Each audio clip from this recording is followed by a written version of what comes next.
Buenos días, jóvenes. Vamos a comenzar con las preguntas de nuestra última clase.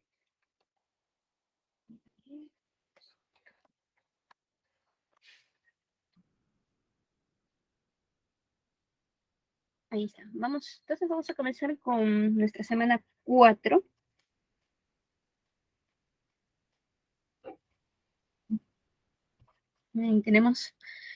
Ahí tenemos la primera pregunta. ¿Ya? Nos dice, respecto a las teorías sobre el origen de la vida, indique la proposición verdadera.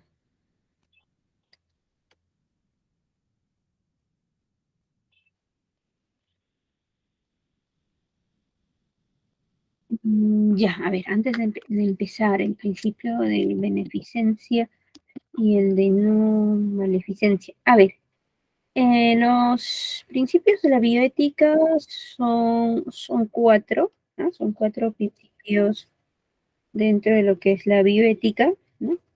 Esos cuatro principios, ¿no? Tratan de regir más que nada el quehacer científico, el actuar de los médicos con respecto a los seres vivos y no solo al hombre, sino con respecto a los otros seres vivos, al medio ambiente. Y son cuatro, ¿no? Donde dentro de ellos el principio de autonomía y el principio de beneficencia son como que más de manera individual, mientras que el principio de no maleficencia y de justicia es aplicable principalmente de manera más amplia, ¿no? De manera grupal, podríamos decir. Ahora, eh, el principio de beneficencia, ¿ya? El principio de beneficencia lo que hace o lo que indica este principio es que, ¿no? El médico, el investigador tiene la obligación de hacer el bien, ¿ya? Tiene la obligación de hacer el bien, se tiene que buscar siempre el beneficio del paciente, el beneficio de un individuo, siempre tiene que tratar, no tratar, sino está en la obligación de hacer el bien. Y el principio de no maleficencia es similar, es parecido, pero este principio indica, ¿no? Que aquí se debe abstener de hacer el daño de manera intencional, ¿no? Por si un médico sabe, por ejemplo, ¿no? Que un paciente, ¿no? Necesita cierto tratamiento, pero sabe que el tratamiento le va a causar más daño que beneficio, entonces no debería recomendar dicho tratamiento, ¿no? Porque se debe abstener de realizar el daño, ¿no? De realizar el daño de manera intencional. Aquí lo que el principio de no maleficencia indica es que, ¿no? Que el médico o el investigador debe tratar de no perjudicar innecesariamente a otros, ¿no? A otros. Esto está muy relacionado con el principio de beneficencia y el objetivo de estos dos principios es el beneficio, ¿no? El beneficio del individuo, el beneficio del paciente, evitando siempre el perjuicio, evitando siempre causarle daño, causarle molestias, etcétera, etcétera. A ver, ahora sí vamos a ver nuestra primera pregunta. Nos dicen, respecto a las teorías sobre el origen de la vida, indique la proposición verdadera. La teoría propuesta por Aristóteles fue refutada gracias a los experimentos de Francisco Redi. La teoría propuesta por Aristóteles es la teoría de la generación espontánea. De acuerdo a la teoría de la generación es, de acuerdo a la teoría de la generación espontánea, ¿no? esta teoría, ¿ya? Esta teoría de la generación espontánea señala, indica, ¿no? Que a partir de materia inerte, de materia muerta, en contacto con el medio ambiente, sí, de manera espontánea, surgen seres vivos, ¿no? Incluso algunos seguidores de esta teoría crearon sus recetas, ¿no? Mezclas tal cosa con tal cosa y vas a tener cierto organismo, ¿no? Cierto ser vivo. Entonces, esta teoría fue refutada gracias a los experimentos de Reddy. No, Reddy intenta refutar la teoría de la generación espontánea con sus experimentos de los frasquitos de carne, ¿no? Los frasquitos de carne, tiene dos grupos, un grupo lo deja abierto, el otro grupo cierra la boca, ¿no? Y con eso intenta él refutar a la teoría de la generación espontánea, pero los defensores de esta teoría le dicen a Reddy, ¿no?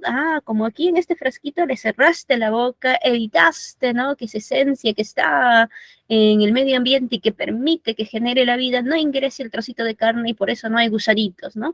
Y aquí como dejaste el frasquito abierto, aquí sí hizo contacto el medio ambiente con el gusanito, perdón, con la carne y salieron los gusanitos, ¿no?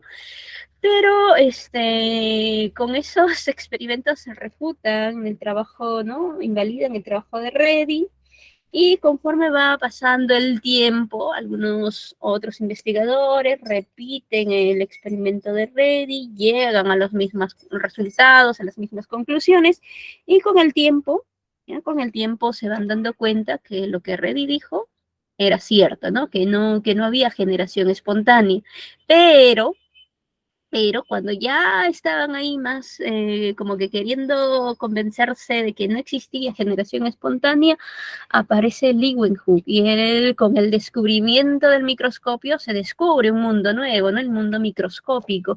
Y ahí dicen los defensores de la teoría de la generación espontánea, bueno, es cierto, Reddy, es cierto lo que dijo Reddy, ¿no? No hay generación espontánea, dice, pero, dice, no habrá generación espontánea para macroorganismos como sapos, moscas, ¿no? Gusanos, lombrices, pero sí hay generación espontánea para microorganismos, ¿no? Entonces, después de algunos años, después de varios años en realidad, aparece Spallanzani.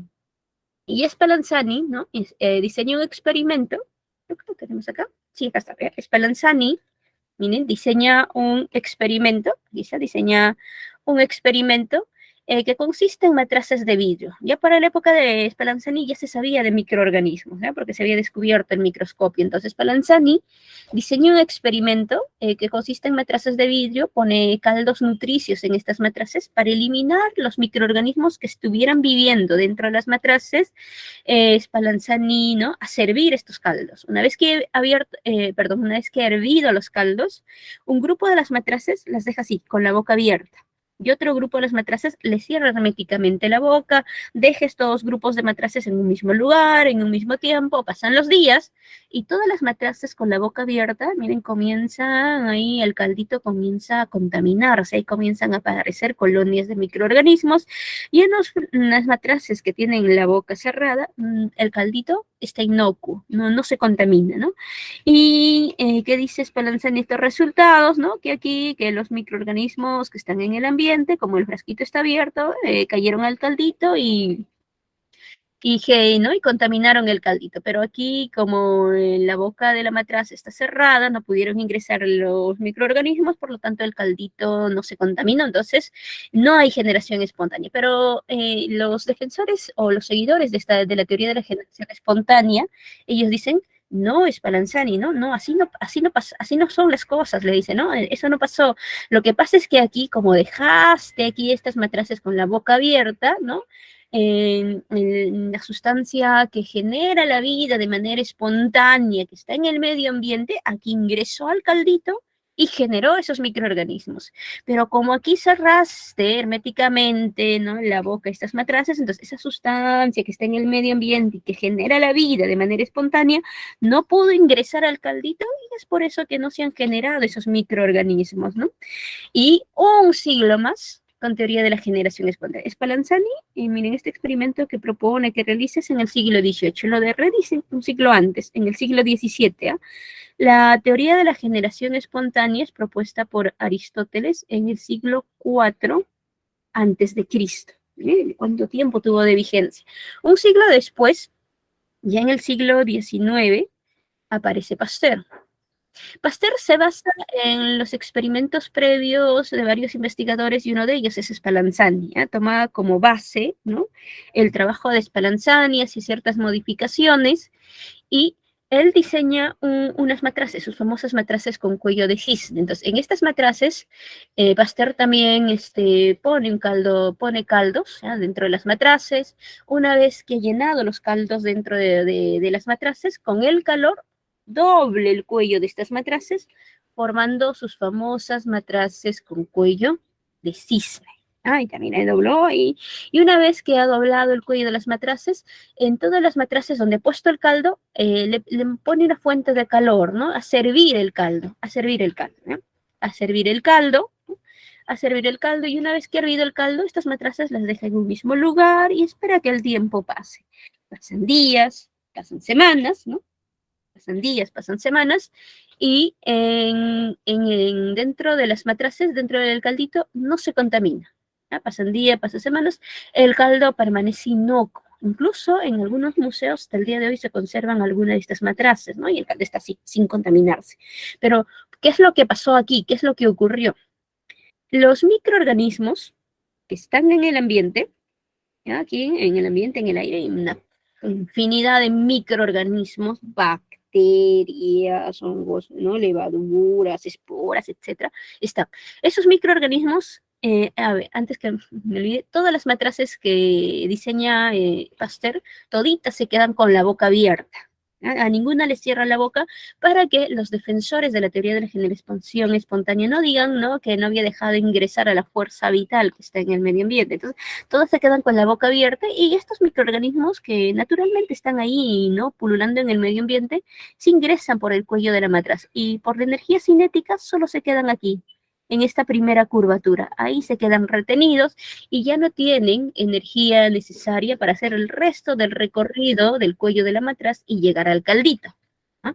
Por eso, cuando Pasteur y a algunas matraces les inclina, ¿no? E inclina y hace que el caldito, hace que este caldito, ¿no?, se mueva, que haga un poco de contacto con aquí, con esta parte del cuello. Ahí, al hacer esto, los microorganismos que están aquí logran ingresar aquí al caldito y se contamina, ¿no? Incluso en otras matraces, Pasteur les corta así. Está ahí la matraz y les corta el cuellito, así, ¡tacán!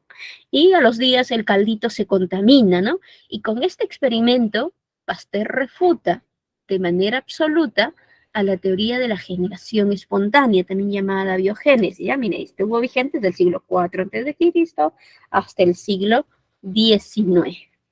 Entonces, como esta teoría ya no es válida para explicar el origen de la vida, comienzan a aparecer otras teorías. Y dentro de esas otras teorías que aparecen, una de ellas es la teoría cosmogónica, o también llamada teoría de la panspermia, ¿no?, propuesta por Svan Arrhenius en el año 1908. Según Arrhenius, ¿no?, según esta teoría, según la teoría cosmogónica o la teoría de la panspermia, según esta teoría nos dice que la vida en la Tierra, esta teoría explica el origen de la vida en la Tierra, ¿ya? La vida en la Tierra se originó por la llegada de microorganismos provenientes del espacio exterior. ¿Y cómo llegaron estos microorganismos? En panspermios, por eso se llama teoría de la panspermia. ¿Y qué son estos panspermios? Son estos cuerpos estelares que pueden ser los meteoritos, los asteroides, los cometas, a eso se les denomina panspermios, ¿eh? Entonces, según la teoría cosmogónica de la panspermia, la vida en la Tierra surgió porque del espacio exterior llegaron en panspermios microorganismos, ¿no? Y como aquí en el planeta Tierra encontraron un ambiente adecuado para vivir, simplemente se desarrollaron y originaron todos los seres vivos que hoy en día se conocen. Ahora, ¿cuáles son los inconvenientes de esta teoría? Bueno, puede explicar cómo se originó la vida en la Tierra, pero al final no explica cómo surgieron esos seres vivos en el espacio exterior, ¿no? Cuando se les preguntaba, ¿y cómo surgieron esos microorganismos que viajan en los panspermios? Ah, dice, ¿no? Se desprendieron de un planeta X. ¿Y cómo se originaron en ese planeta X? No dan explicación. Al final no soluciona el problema de cómo surgió la vida, ¿no? Y otro inconveniente es que se sabe que cualquier cuerpo estelar o cualquier estructura que choque con la atmósfera de nuestro planeta produce una gran fricción y eso, ¿no? Produce una gran temperatura, una combustión a muy altas temperaturas que mata cualquier forma de vida que hoy en día se conoce. ¿A qué bien dice? Esos son los inconvenientes de esta teoría, y entonces como que no explicaba, ¿no? Así de manera contundente el origen de la vida, y en el año 1923 aparece Oparin, y él propone la teoría 1, él propone la teoría quimiosintética, que se basa en la evolución química. ¿No? La evolución química indica, señala que a partir de, ¿no? de moléculas inorgánicas se pueden formar moléculas orgánicas. Y Oparin propone que la vida en el planeta Tierra surgió en tres etapas. Nos dice primero que en las condiciones de la Tierra primitiva eran muy distintas, eran muy diferentes a las condiciones actuales, y esto está confirmado por registro fósil, y nos dice que en ese ambiente primitivo, nuestra atmósfera primitiva era una atmósfera altamente reductora en comparación con la atmósfera actual, que presenta principalmente nitrógeno, oxígeno y dióxido de carbono como principales gases.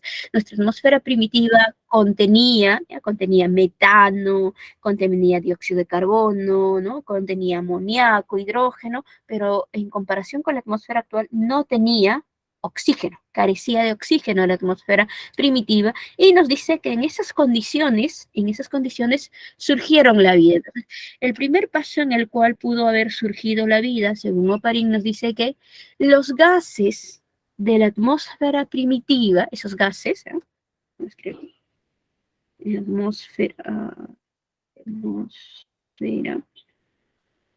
nuestra atmósfera primitiva, ¿ya? Contenía metano, dióxido de carbono, ¿no? Monóxido de carbono también había hidrógeno, vapor de agua, amoníaco, entre otros gases. ¿No? Y nos dice que estos gases de la atmósfera primitiva reaccionaron, miren, como no había oxígeno en esta época, no sé, esto se calcula que ocurrió hace unos 3.800 millones de años atrás. Entonces, como no existía oxígeno, tampoco había lo que la famosa capa de ozono que hoy en día que nos conocemos, que nos protege de la radiación ultravioleta. Entonces, en estas condiciones, estos gases de la atmósfera primitiva reaccionaron con la radiación proveniente del Sol, exactamente con la radiación ultravioleta. También reaccionaron con las descargas eléctricas de las tormentas que ocurrían en aquella época, y resultado de esta reacción, en el mar primitivo se formaron las primeras moléculas orgánicas. Ese es el primer paso. El segundo paso nos dice que estas moléculas orgánicas que surgen en el mar primitivo, ¿ya? Estas moléculas orgánicas, ¿no? que se originan, estas moléculas orgánicas, ¿no? que se forman en el mar primitivo, comienzan a adquirir capacidades catalíticas, ¿no? para poder adaptarse a su medio ambiente. Y el tercer paso nos dice que estas moléculas orgánicas se van agrupando con otras moléculas orgánicas y forman estructuras, ¿no? que solitas se comienzan a autorregular. Ya cuando aparece esto, cuando estas estructuras se comienzan a autorregular, lo que él denomina los famosos coacervados, dice que ya ese es el tercer paso, y nos dice que ese es, ¿no? como que el paso previo a que surjan las primeras células. ¿Ya? Esos son los tres pasos que Oparin indica en esta teoría quimiosintética. Ahora, hoy en día, la teoría quimiosintética es la teoría más aceptada que explica el origen de la vida, porque en el año 1953, Miller y Urey, son estos dos de acá, Miller y Urey, diseñan un aparato en el cual llegan a probar el primer paso propuesto por Oparin. Entonces, el aparato diseñado por Miller y Urey consistía en dos balones de vidrio. Uno de ellos contenía agua, simulando al mar primitivo, y el otro balón contenía gases, simulando la atmósfera primitiva, ¿no? Dentro de este balón encontrábamos gases como, por ejemplo, aquí está, ¿ve? El metano, el amoníaco, hidrógeno, por aquí también debería haber dióxido de carbono, ¿no? Había agua y también tenía dos electrodos. ¿Ah? Dos electrodos que simulaban las descargas eléctricas de, ¿no? de las tormentas que sucedían en aquella época. Entonces, ¿cómo funcionaba el aparatito? ¿No? Estos aparatos estaban conectados a través de diferentes tubitos, ¿no? Y en el balón que contenía agua se le puso una fuente de calor, un mecherito, ¿no? Y el agua comenzó a hervir. El vapor de agua, miren, y sigue este flechito, el vapor de agua a través de este conducto llegaba hacia el balón donde se simulaba la atmósfera primitiva, ¿no? Aquí llegaba el vapor de agua y los electrodos iban produciendo chispas, ¿no? Descargas eléctricas. El vapor de agua continuaba su recorrido, continuaba el recorrido del vapor de agua y aquí al llegar a este conducto era condensado. El agua era condensado, se volvía en forma líquida y finalmente era recogido en un recipiente. ¿Eh? El agua se recogía en un recipiente. Entonces, cuando se analizó, ¿ya? Cuando se analizó, ¿no? Lo que contenía este, aquí, ¿no? Aquí se recogía en un recipiente el agua, ¿no? El agua del resultado de esa reacción, aquí en un recipiente. Entonces, cuando se analizó, ¿no? El agua que estaba contenido en este recipiente que era recogido de acá, ¿ya? Se encontró, se encontró aminoácidos. ¿Ya? Se encontró aminoácidos, se encontró ácido acético, ¿no? Ácido acético, formaldehído, todo esto son moléculas orgánicas, ¿eh? Todas esas son moléculas orgánicas. ¿Y de dónde surgieron, cómo se formaron estas moléculas orgánicas? A partir de estos compuestos inorgánicos. Y con esto, Miller y Urey, ¿no? Prueban que sí pudo haber ocurrido en la Tierra primitiva, ¿no? Que los gases de la atmósfera primitiva, ¿no? Reaccionaron con la energía proveniente de las descargas eléctricas, con la energía proveniente del Sol, con la radiación UV, y que en el mar primitivo, sí, a partir de esas moléculas inorgánicas que formaban la atmósfera primitiva, en el mar primitivo sí se formaron las primeras moléculas orgánicas. Por esa razón, por este experimento, ¿no? Realizado por Miller y Urey, hoy en día la teoría quimiosintética es la teoría más aceptada para explicar el origen de la vida, ¿no? Por ahí hay cierto grupo que todavía, ¿no? Todavía está convencido con la teoría cosmogónica o de la panspermia. Entonces, le vamos a dar respuesta a nuestra primera pregunta, ¿no? Por ahí alguien nos dijo una respuesta para esta primera pregunta. A ver, nos dice entonces, ¿la teoría propuesta por Aristóteles fue refutada gracias a los experimentos de Redi? No, al final quien la refuta es Pasteur. ¿Eh? Lázaro Spallanzani empleó caldos nutritivos sometidos a altas temperaturas que luego eran expuestos al ambiente y recién se contaminaban. Eso es cierto, ¿no? Recién. ¿No?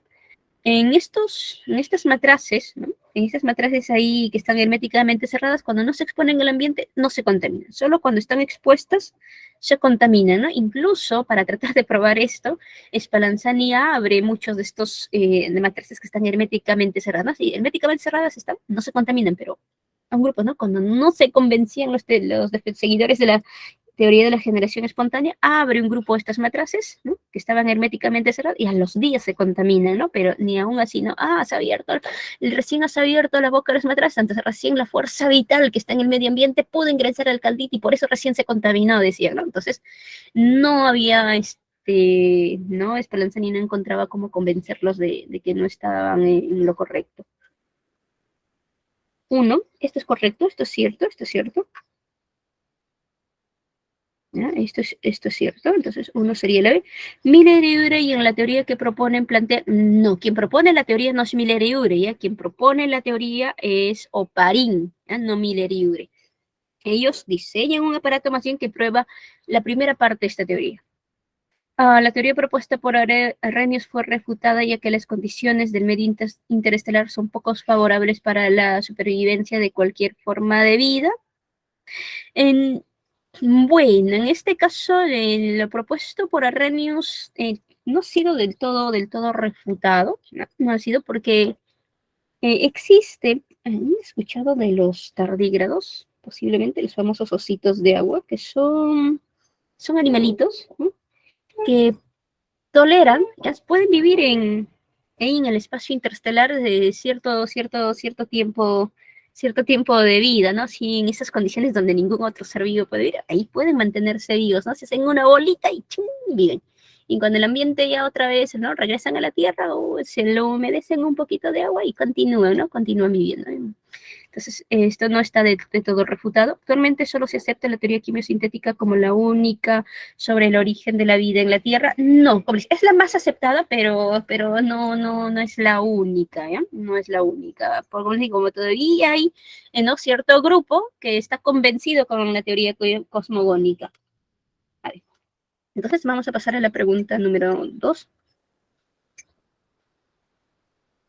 Si desean tomarle captura, vamos a pasar a las otras diapositivas por si no le han tomado captura para que le tomen.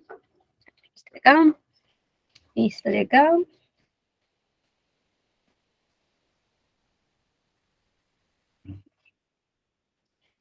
Bueno, y pasamos a esta también. También le captura si no le han tomado.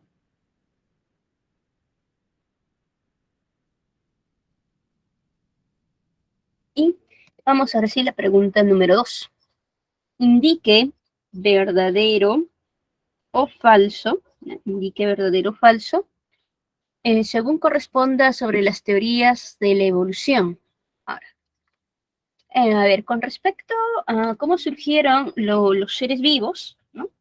Inicialmente se creía que los seres vivos nunca habían cambiado, que siempre se habían mantenido iguales, ¿no? Entonces esas eran las ideas del fijismo que se conoce, ¿no?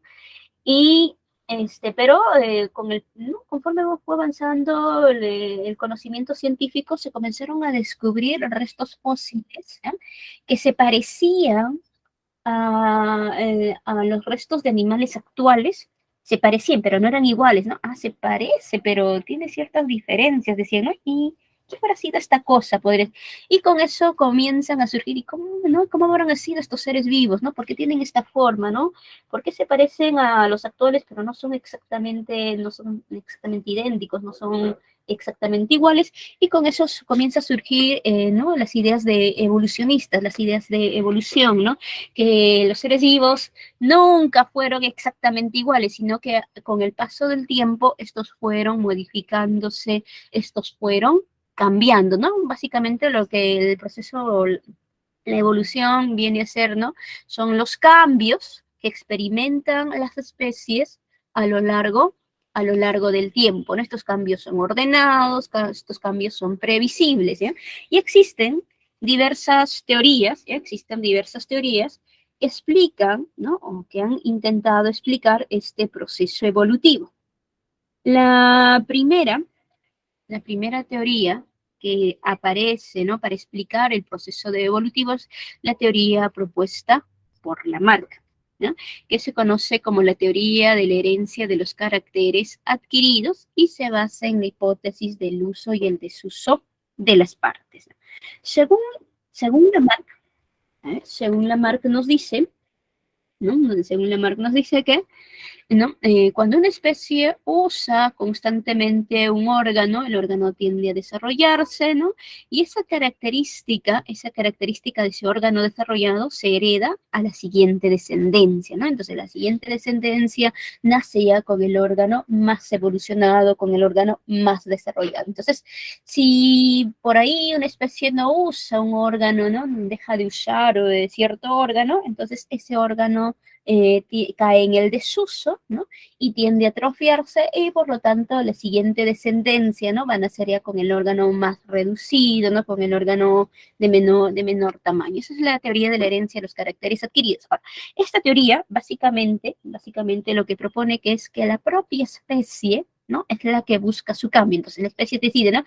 Yo voy a usar este órgano continuamente y por lo tanto mis hijos, mis descendientes lo van a tener más desarrollado. Algo así es lo que propone Lamarck, ¿no? Y el ejemplo característico de esto es el surgimiento ¿no? de cómo es el proceso de evolución de las jirafas. Según la teoría de la herencia de los caracteres adquiridos, nos dice que inicialmente todas las jirafitas tenían el cuello corto, pero, ¿no?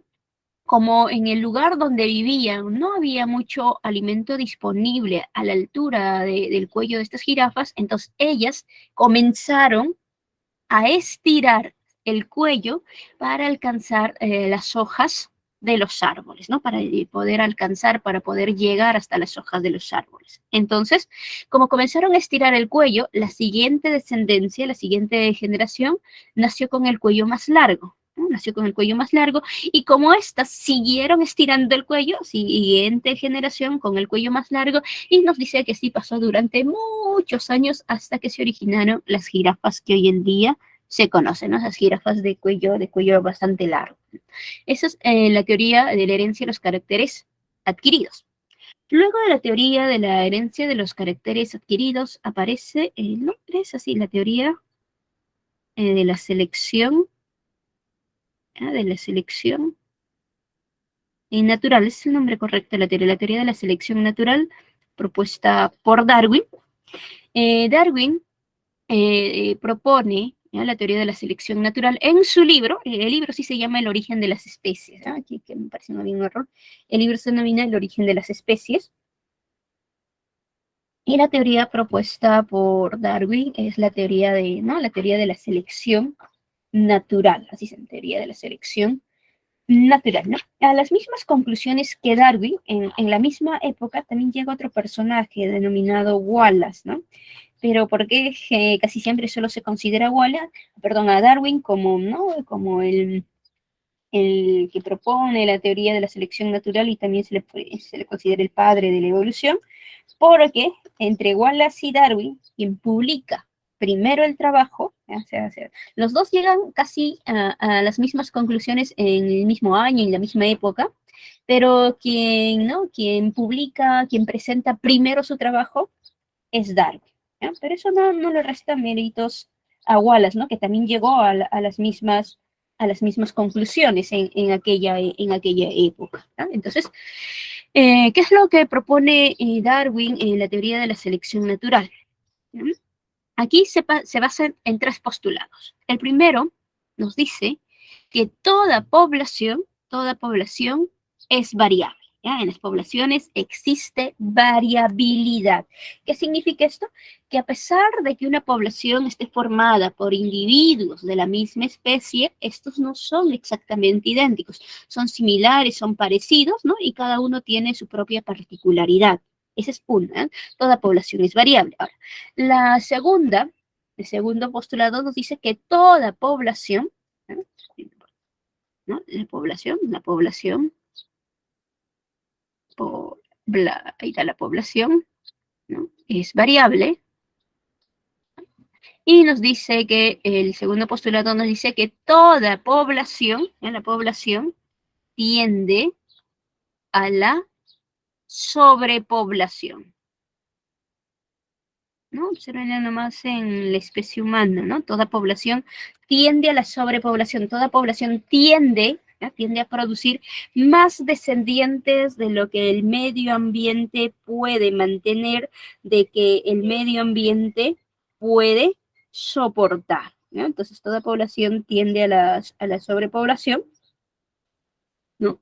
Y que cuando hay sobrepoblación, cuando ya se presentan estos casos de sobrepoblación, ¿ah?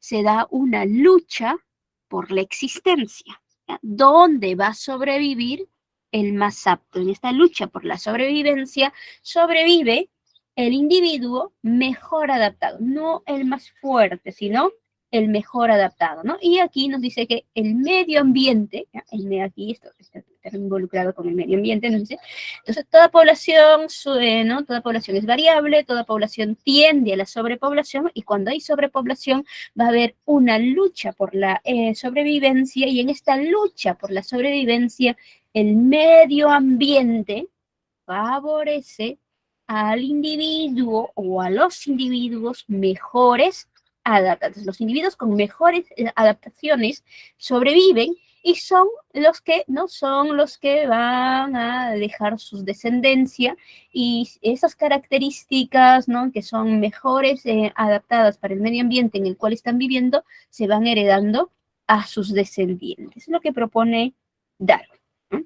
Después de Darwin aparece Hugo de Bryce. Y Hugo de Bryce propone la teoría de las mutaciones. En su libro, La teoría de las mutaciones, él propone que las mutaciones son variaciones hereditarias discontinuas y que provocan cambios amplios en los seres vivos. Él para nada considera al medio ambiente, ¿no? Como un factor involucrado en el proceso evolutivo. Él solo dice, las mutaciones son las únicas causantes del proceso evolutivo. Y después aparece la teoría moderna de la evolución, también conocida a veces como el neodarwinismo, propuesta por Theodosius de Sansky. Y él lo que hace es algo como que fusionar las ideas de Darwin y un poquito coger las ideas también de Bryce, ¿no? Como que las trata de unir y complementar. Y básicamente lo que propone Dostoevsky, la teoría moderna de la evolución, es dice, todo lo que dijo Darwin es cierto.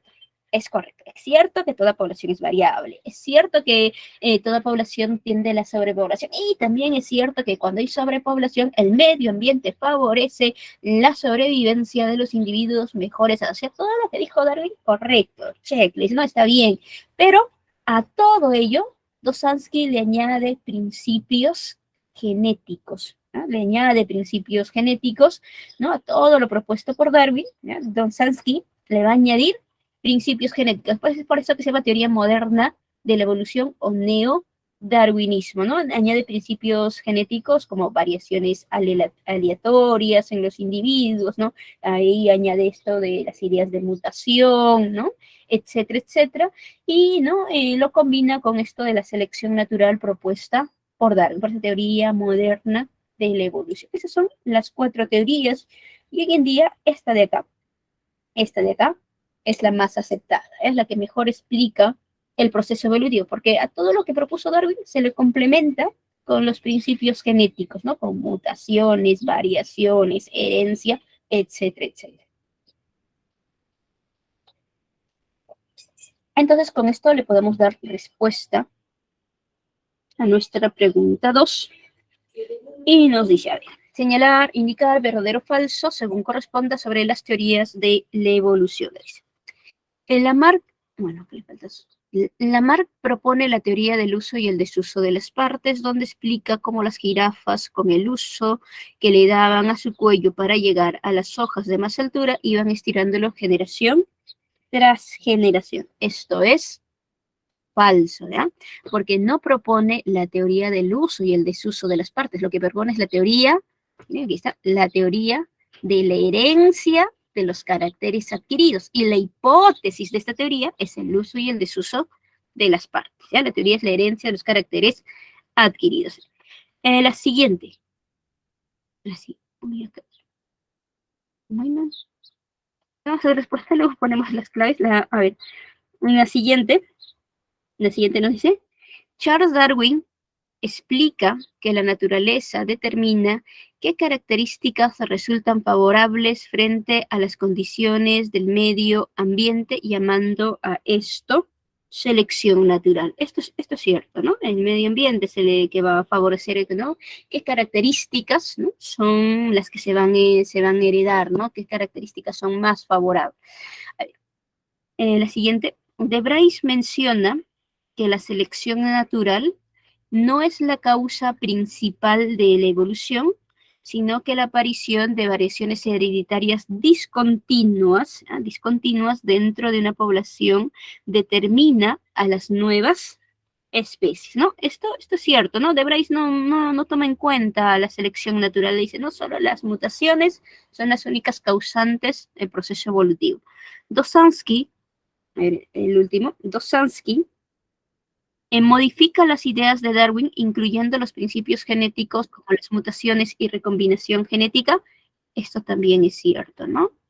Y bueno, a ver, en su cuadernillo ustedes deben tener ahí las claves, ¿no? Las claves no aparece acá, pero para la pregunta 2, la clave es la B, ¿ya? La clave es la B, que es falso, verdadero, verdadero. Y verdadera. 2, sí, correcto, Juan. El 2 es la B. ¿Ya? 2 es la B. Si desean también le captura, vamos a pasar a la pregunta 3.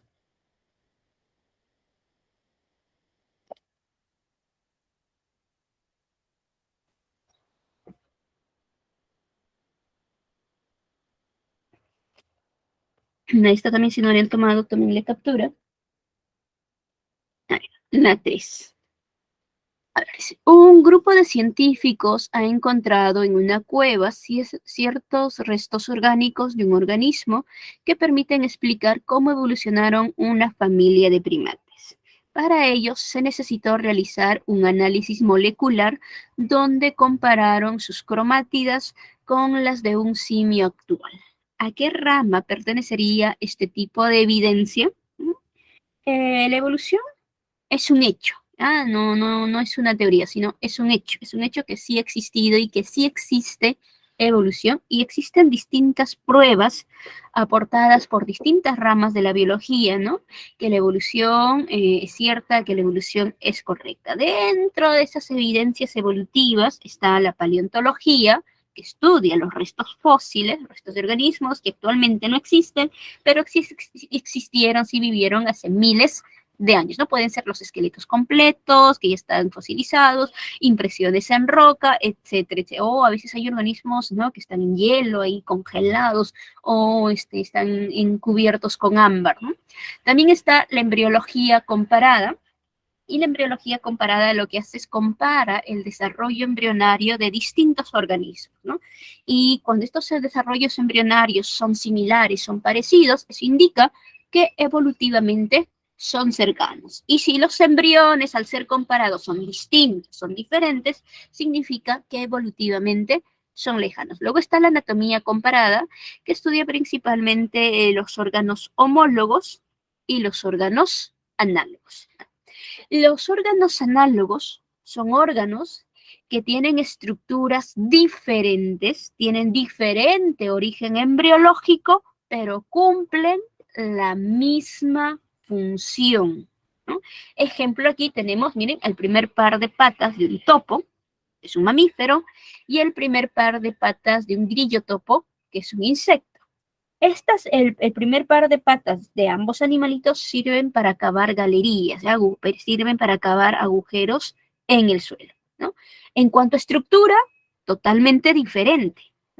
El primer par de patas del topo está formado, miren, por garras, hay piel, pelos, huesos, músculos, ¿no? Nervios, sangre. El primer par de patas de los insectos está formado por exoesqueleto de quitina, aquí vamos a encontrar hemolinfa, y también va a haber músculo, pero estructuralmente distintos, cumpliendo la misma función. Ahora, los órganos homólogos son órganos que tienen el mismo origen embriológico, presentan el mismo origen embriológico, son órganos similares, parecidos en cuanto a estructura, ¿no? Son algo similares, parecidos en cuanto a estructura, y generalmente cumplen distintas funciones, pero a veces pueden estar cumpliendo la misma función. Entonces, cuando tengo dos órganos que están cumpliendo la misma función, lo primero que tengo que comparar es estructura. Si son similares, entonces serán homólogos, y si son muy distintas, serán análogos. Los órganos homólogos indican que hay un ancestro en común, ¿ya? Que los órganos homólogos indican que ha habido un ancestro en común, ¿no? Aquí tenemos dos ejemplos. Por ejemplo, tenemos la aleta, esta de acá, es esta aletita, ya no es esta dorsal, es esta de acá, la aleta pectoral de un delfín, que es un mamífero, miren, y el ala de un murciélago, que también es un mamífero. Son del mismo grupo, ¿no? Del mismo grupo taxonómico. Estructuralmente, miren, tienen húmero, cúbito, radio. Ahí está, el húmero, ¿no? Cúbito, radio, que ni se nota, ahí está. El mismo tipo de huesos. En unos son más anchos, ¿no? Y cortos, en otros son más delgados y largos, ¿no? Luego están los huesos de las falanges, miren, ahí están que forman la manito, los huesos que forman la mano, también, ¿no? En unos más largos y delgados, en otros más anchos y cortos. Mismo tipo de huesos, ¿ya? Estructuras similares, estructuras parecidas, por eso homólogos. Ahora, si por aquí comparáramos el ala de un murciélago con el ala de una paloma, ¿no? Comparando a la de murciélago y a la de la paloma, también la paloma es un ave, ¿ya? Es una ave, ¿no? En este caso, el ala de paloma también tiene huesos, ¿ya? También presenta huesos, ¿no? También va a tener esto de acá, húmero, cúbito, radio, ¿no? También tiene estos tipos de huesos. Eso es lo que las palomas son diferentes, ¿no? Aquí los huesos de las palomas son huecos, ¿no? Son huecos y también sirven para volar. ¿Ah? En cuanto a estructura, similares. En cuanto a estructura, son similares, parecidos. Por lo tanto, aquí el ala de la paloma y el ala del murciélago son homólogos, ¿no? Pero si comparamos el ala del murciélago con el ala de una abejita o de cualquier otro insecto o una mariposa, ¿no? Aquí, estructuralmente, ahí sí vamos a observar que son distintos, porque el ala de los insectos como las abejas, las mariposas, están formadas por exoesqueleto de quitina, ¿ya? Va a haber exoesqueleto de quitina y va a haber hemolinfa, estructuralmente distinto con el ala del murciélago, que tiene huesos, tiene piel, tiene pelos, ¿no? Son muy, muy diferentes, pero los dos sirven para volar. Entonces, aquí sí serían análogos, aquí sí serían análogos, y si hacemos esta comparación de acá serían homólogos. ¿Sí? Otras ramas de la biología que aportan evidencias evolutivas son la bioquímica comparada, ¿no? La bioquímica comparada, lo que hace la bioquímica comparada es comparar las moléculas químicas, ¿no? En los seres vivos, ¿no? Compara, y cuanto más similares, más parecidas sean estas moléculas, significa que evolutivamente son cercanas. Si son muy distintas estas moléculas, significa que evolutivamente son lejanas, ¿no? Por ejemplo, se comparan proteínas, se comparan ADN, ¿no? ARN de los distintos seres vivos, y mientras más similares sean, ser evolutivamente cercanos, y mientras más distintos sean, evolutivamente lejanos. También otro dominio, otra rama es la citogenética comparada. Y la citogenética comparada lo que hace la citogenética comparada es comparar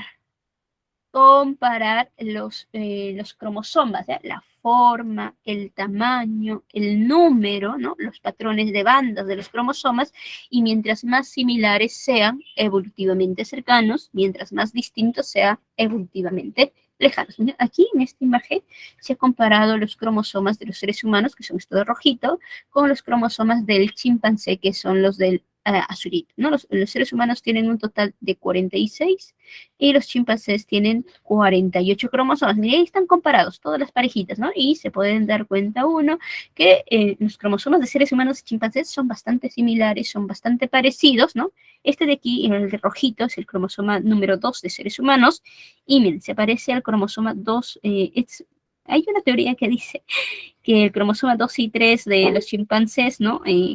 La fusión de estos ¿no? Serían similares al cromosoma 2 de seres humanos. Ahí está. ¿No? Muchos proponen, ¿no? Que aparentemente, ¿no? En el proceso de evolución de los seres humanos se han fusionado estos dos, dando orígenes a este único cromosoma, y por eso es que los seres humanos tienen un total de 46 y los chimpancés 40. Y esta es una prueba, ¿no? Una prueba de que seres humanos y chimpancés evolutivamente son cercanos, ¿no? Son parientes cercanos que evolutivamente se han separado hace pocos millones de años, ¿no? Otra rama que aporta evidencias a favor de la evolución es la biogeografía. Y la biogeografía lo que va a estudiar son patrones, ¿no? Estudia los patrones de distribución de los seres vivos, ¿no? Considerando la evolución de las diferentes zonas geográficas, ¿no? Considerando la evolución de las distintas zonas geográficas y la diversidad principalmente, ¿no? La diversidad de plantas, ¿no? La diversidad de plantas o animales de los cuales estos seres vivos pudieron haberse alimentado. Esas son, entonces, las distintas evidencias, ¿no? Las distintas ramas que aportan evidencia a favor de la evolución. Le vamos a darle respuesta a la pregunta número 3. Dice, un grupo de científicos ha encontrado en una cueva ciertos restos orgánicos de un organismo que permiten explicar cómo evolucionaron una familia de primates. Para ello se necesitó realizar un análisis molecular donde compararon sus cromátidas, con las de un simio actual. ¿A qué rama pertenecería este tipo de evidencia? Si está comparando cromátidas, ¿no? Estamos hablando de cromosomas, ¿no? Y quien hace ese estudio es la citogenética comparada. Correcto, Joel, la 3, la D, ¿ya? La 3, la D, las cromátidas, ¿no? ¿Recuerdan los cromosomas?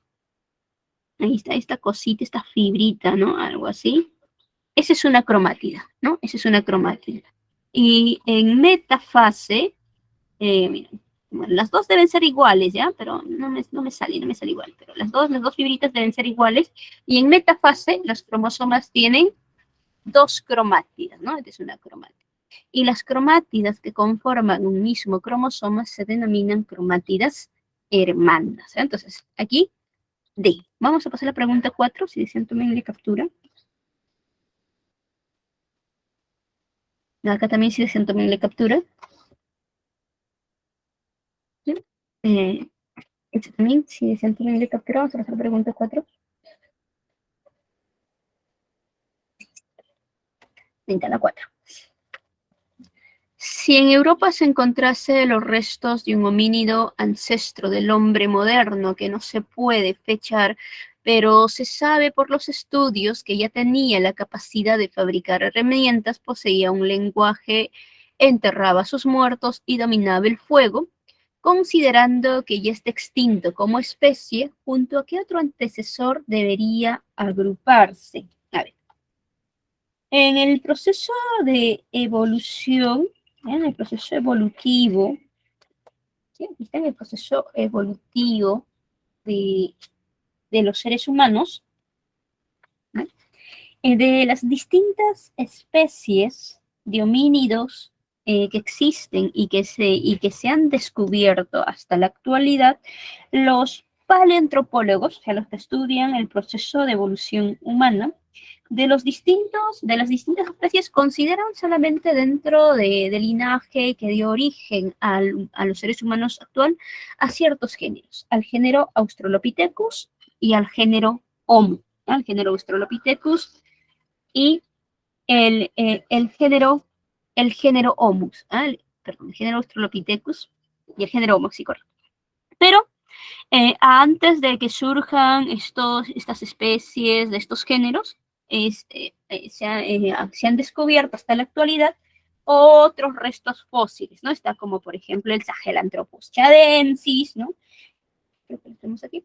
Sí, no está. El Sahelanthropus chadensis, ¿no? Que se descubre en África y tiene aproximadamente unos 7 millones de años de antigüedad, ¿no? Está el Ororhyntugenensis, que también, ¿no? Es otra especie antigua, ¿no? Antigua, pero no está considerada dentro del linaje, ¿no? Que ha dado origen al hombre actual, ¿no? Al hombre moderno, ¿no? Se propone que posiblemente, pero no se asegura, porque muchos de esos fósiles no han sido encontrados completos. En algunos solo se ha encontrado el cráneo, en otros el cráneo y uno que otro huesito, y a partir de esos pocos restos óseos no se pueden hacer muchas conclusiones, ¿no? No se pueden llegar a muchas conclusiones. También está Ardipithecus ramidus, ¿no? Que es más antiguo que el Australopithecus. El Australopithecus más antiguo tiene unos 3.7 millones de años de antigüedad, pero Ardipithecus ramidus tiene aproximadamente 4.4 millones de años de antigüedad, aproximadamente, es otro resto fósil, ¿no? Que se ha encontrado también en lo que es en la región de África, en la región de África. Ahora, ¿no? Dentro del proceso de evolución de los seres humanos, el proceso se inicia con la evolución de los primates, hace muchos millones de años atrás, ¿no? Y los primates surgen de una rama de los mamíferos. Los mamíferos surgen cuando todavía, ¿no? Los mamíferos aparecen cuando todavía existían los dinosaurios. Ahí aparecen los mamíferos y se Se propone que el primer mamífero era muy pequeño, más o menos del tamaño de un ratón, y que de esos primeros mamíferos que surgieron cuando los dinosaurios se extinguieron, ¿no? Por el proceso de radiación adaptativa, ¿no? Para ocupar todos los nichos disponibles, ellos comenzaron a formar los distintos grupos de mamíferos que hoy en día se conocen. Y dentro de ellos, dentro de esos mamíferos, ¿no? Surgen el grupo de los primates, ¿ya? Y los primates surgen a partir de un prosimio primitivo. Ese prosimio primitivo, que da origen al grupo de los primates, se divide en dos ramas. Una rama que origina los prosimios actuales, que son primates con el hocico puntiagudo, ojos casi laterales y la mayoría con colas muy largas y anilladas, ¿no? Donde estaban, por ejemplo, el lémur, el társero, el lori, ¿no? ¿Se acuerdan del rey Julien? Es un lémur, ¿ya? Es más o menos la imagen que tienen los prosimios actuales. Y la otra rama da origen al otro grupo, ¿no? Al otro grupo, al de los antropoides. En el otro grupo de primates, ¿ya? En el otro grupo de primates se caracterizan por tener la cara plana, los ojos, ¿no? En un mismo plano. ¿Ya? Esa es la característica general, ¿no? Y algunos tienen cola y otros no tienen cola. ¿Ya? De ese grupo de los otros primates, ¿ya? Donde en otro grupo, los otros primates, donde están los antropoideos, que son monos que dicen, ¿no? Que tienen ahí, ¿no? Forma humana, se dividen en dos grupos, ¿ya? En dos grupos. Un grupo que van a ser los antropomorfos, que son los monos con forma humana, y dentro de ese grupo de los antropomorfos hay dos linajes. ¿Ya? Dentro de ese grupo hay dos linajes. Un linaje que origina al hombre actual y otro linaje que da origen a los antropomorfos actuales, como ¿no? El gorila, el chimpancé y el orangután. Y la principal característica para separar estos dos linajes es el bipedismo, que es el es el bipedismo, es poder desplazarse, poder caminar en dos pies. Los, todos los, ¿no? Todas las especies con bipedismo, o todas las especies que se ha comprobado tienen bipedismo, es, están en el linaje que ha dado origen al hombre actual. Y los que no están en el linaje que da origen a los antropomorfos actuales, donde está el gorila, el chimpancé, el orangután, que ellos son cuadrúpedos, no son bípedos, ¿no? Y se calcula que estos dos linajes se separaron hace aproximadamente entre 8 a 10 millones de años. O sea, aproximadamente estos dos linajes se dividieron entre 8 a 10 millones de años. Ahora, hasta el momento se desconoce al último ancestro en común entre estos dos linajes, pero justamente ahí entra Sahelanthropus chadensis con sus 7 millones de años de antigüedad. Y de ese fósil solo se ha encontrado el cráneo. ¿Ah? Y es lo único que se dice de Sahelanthropus chadensis es que es un antropomorfo, eso se asegura, pero no se puede determinar si pertenece al linaje que da origen a seres humanos o pertenece al linaje que da origen a los antropomorfos actuales. No se puede asegurar porque solo se ha encontrado el cráneo y a partir de ahí ni siquiera está completo el cráneo, a partir de ahí es muy difícil determinar si era realmente bípedo o no era bípedo, ¿no? Para saber en cuál de los dos linajes está. Y algo similar surge con Ororhyntugenensis, que también es otro resto fósil, ¿no? Que también está cercano a esta época, ¿no? Y ¿no? Muchos consideran, ¿no? Muchos consideran que podría presentar bipedismo, pero no se puede asegurar, se podría pertenecer al linaje de los humanos, pero no lo podemos asegurar hasta que realmente se compruebe que era bípedo, ¿no? Luego aparece Ardipithecus ramidus con sus 4.4 millones de años de antigüedad, ¿no? Y también la evidencia sugiere, esto sí, este es más, esta sí hay una mayor evidencia, la evidencia sugiere que era bípedo. ¿Ya? La evidencia sugiere que Ardipithecus sí era bípedo y por eso la mayoría de paleoantropólogos sí lo consideran dentro del linaje que da origen a seres humanos y muchos proponen que pudo haber sido un ancestro de los australopithecus, ¿no?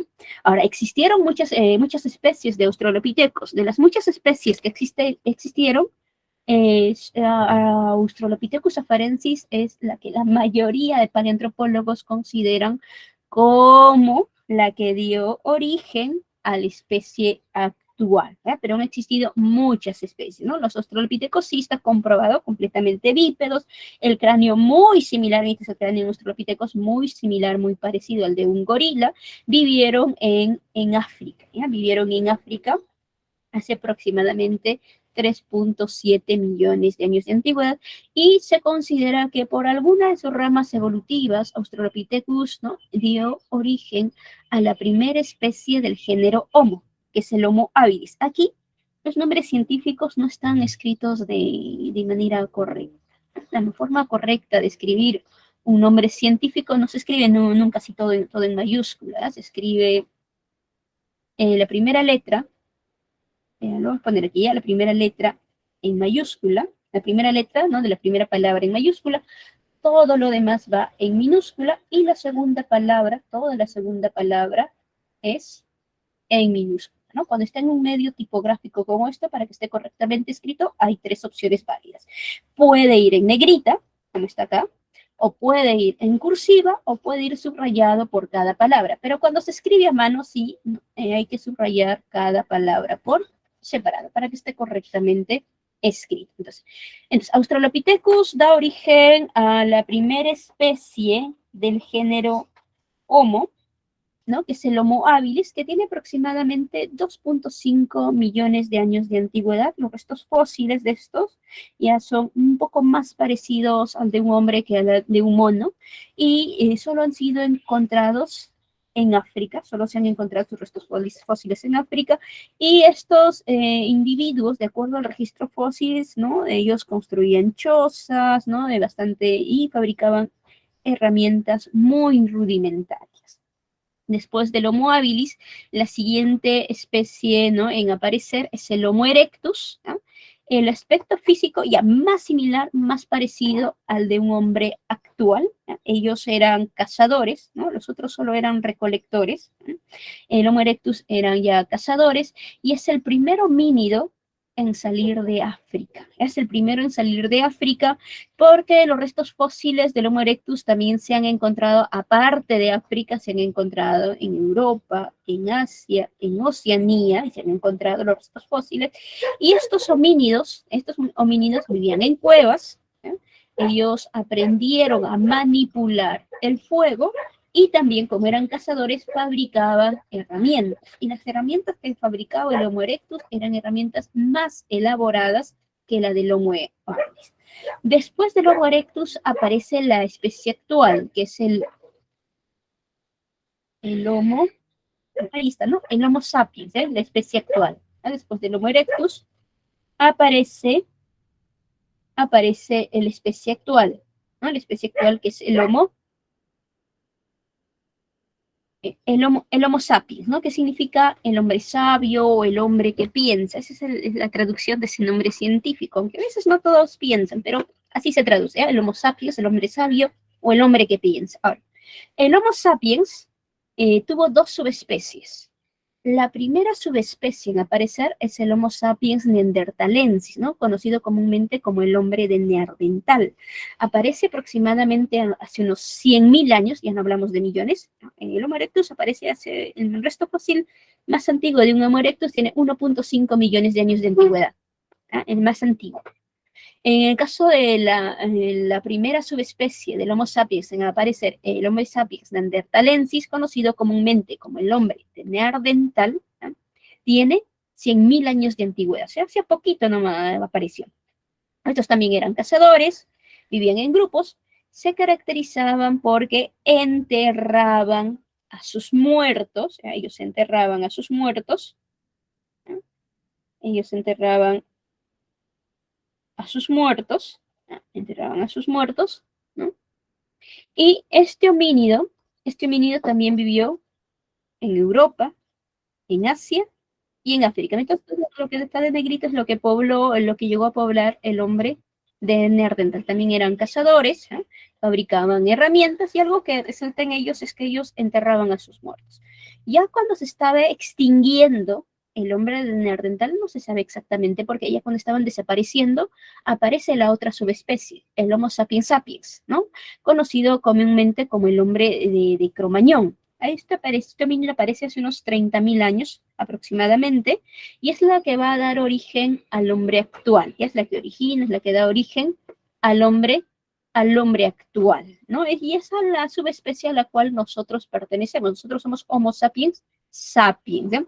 Este homínido, ¿no? Se caracterizaba porque practicaba ritos religiosos, ¿no? Dominaba las técnicas de caza y hacía, ¿no? Hacía esculturas y pinturas, ¿no?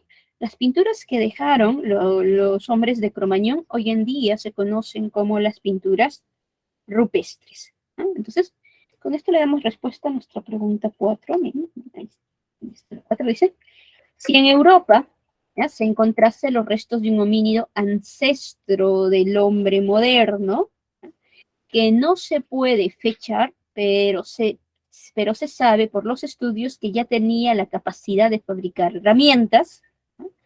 Poseía un lenguaje, enterraba a sus muertos y dominaba el fuego, considerando que ya está extinto como especie, junto a qué otro antecesor se debería agrupar. Por estas características, ¿no? Estas de aquí, principalmente por esta de enterrar sus muertos, sacamos que es un Homo sapiens.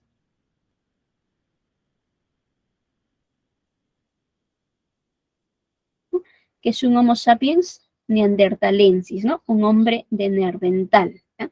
Considerando, ¿ya?, considerando, considerando, ¿no?, que ya está extinto, junto a qué otro antecesor debería agruparse, ¿no? Junto a qué otro antecesor de aquí de la lista deberíamos agruparlos, ¿no? El que está más cercano al Homo sapiens neandertalensis es este de aquí, ¿no?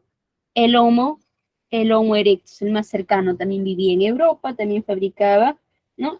También fabricaba herramientas, ¿no? Y también aprendió a manipular el fuego, ¿eh? Pero él no hay evidencia de que enterraba a sus muertos, ¿no? No hay evidencia. Quien sí hay evidencia que enterraba a sus muertos es este de aquí, del Homo sapiens neandertal. ¿Junto a qué otro antecesor debería agruparse? Junto al Homo erectus, ¿no? ¿Por qué no al Homo sapiens? Porque aquí, a ver, dice, no, ¿dónde está? ¿Dónde está? Que está extinto. Dice, considerando que ya está extinto, ¿ya? El Homo sapiens, esta especie está actualmente, nosotros somos Homo sapiens, nosotros no estamos extintos, esta especie no está extinta. Ahora, esta especie ha tenido dos subespecies. Una es el Homo sapiens neanderthalensis y la otra subespecie es el Homo sapiens sapiens, ¿no? La subespecie, no especie, la subespecie extinta es esta. Y esta es la subespecie actual, ¿no? La subespecie que todavía está vigente, la que todavía existe, pero esta subespecie pertenece a esta especie. Como especie está vigente, como especie no se ha extinguido, ¿ya? Dice, ¿no? Ancestro del hombre. Este es el hombre moderno. Este de aquí es el que origina al hombre moderno, el hombre moderno, es el que da origen al hombre actual. Y nosotros pertenecemos a esta subespecie, Homo sapiens sapiens. ¿Eh?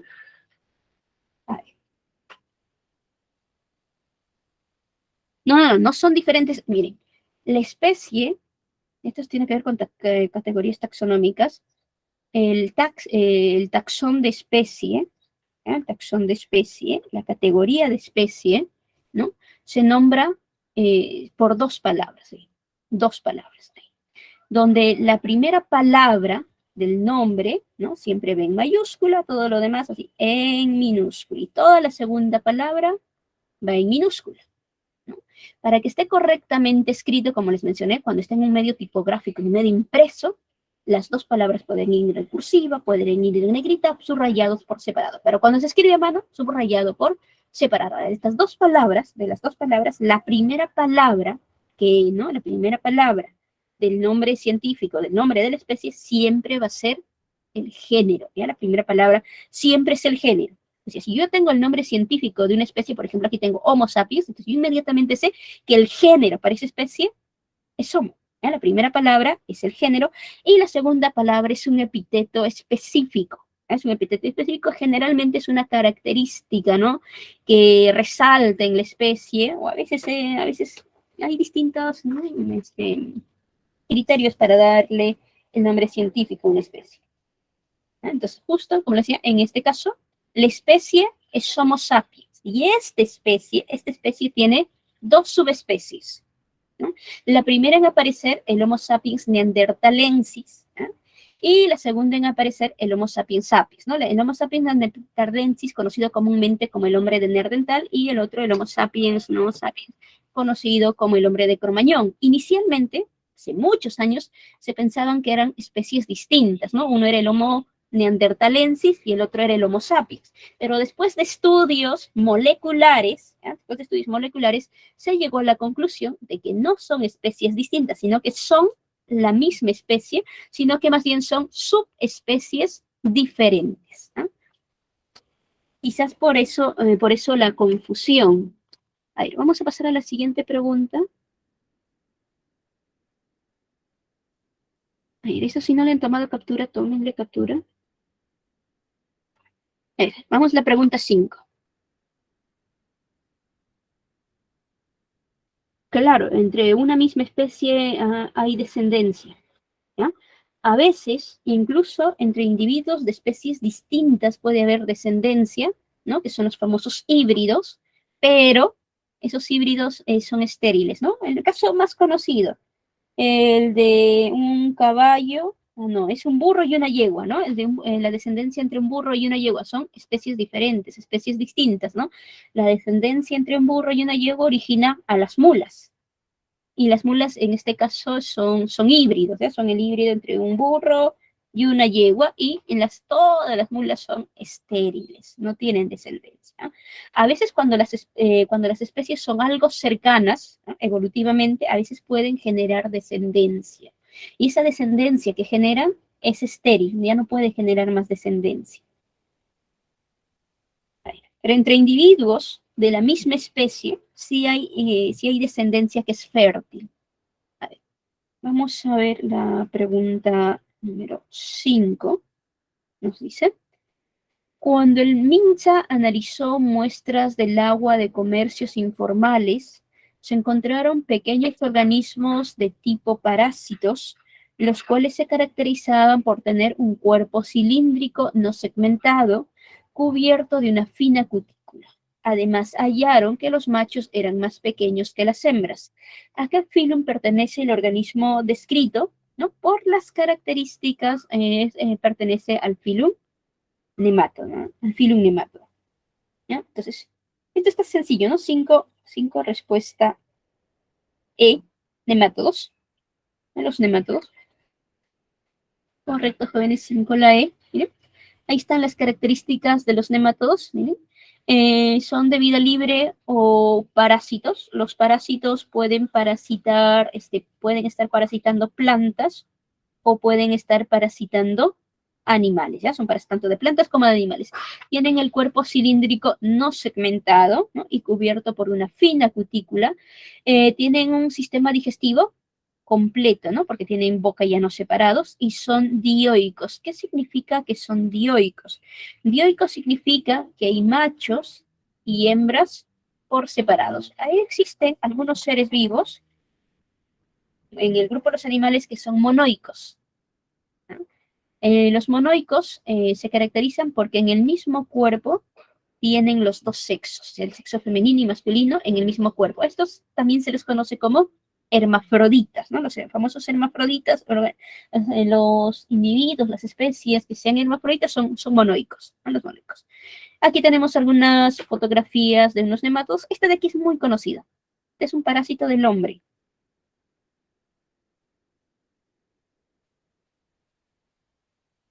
Este es un parásito del hombre. El nombre científico de este es Ascaris lumbricoides. Y en los nematodos, la mayoría presenta dimorfismo sexual. Y este dimorfismo sexual se da por el tamaño, ¿ya? Donde las hembras son mucho más grandes que los machos. Entonces, esta cosota grande, este gusano gigante, es la hembra, y este de aquí que está en el centro, este chiquitito, el macho, ¿no? Aquí tenemos otro, miren, aquí tenemos otro, aquí un alfiler, esto es un oxurus, son oxurus, también son nematodos, parásitos del hombre. A ver, tomen una captura si desean, vamos a pasar a la pregunta 7.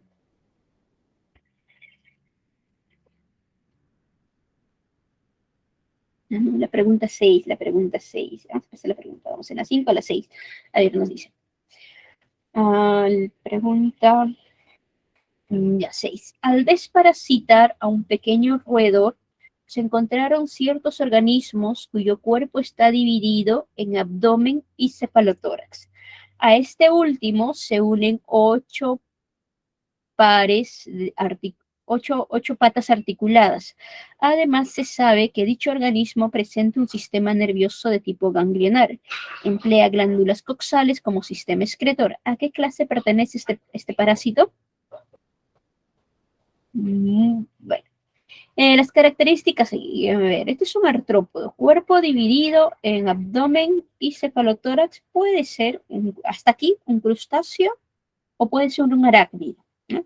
A este último, el cefalotórax, se le unen 8 pares de patas y con esto definimos que es un arácnido, es un arácnido, ¿no? Además, se sabe que dicho organismo presenta un sistema nervioso ganglionar y emplea glándulas coxales como sistema. Entonces, al emplear glándulas coxales, incluso definimos, ¿no? ¿A qué clase pertenece este? A la clase arácnida, clase arácnida.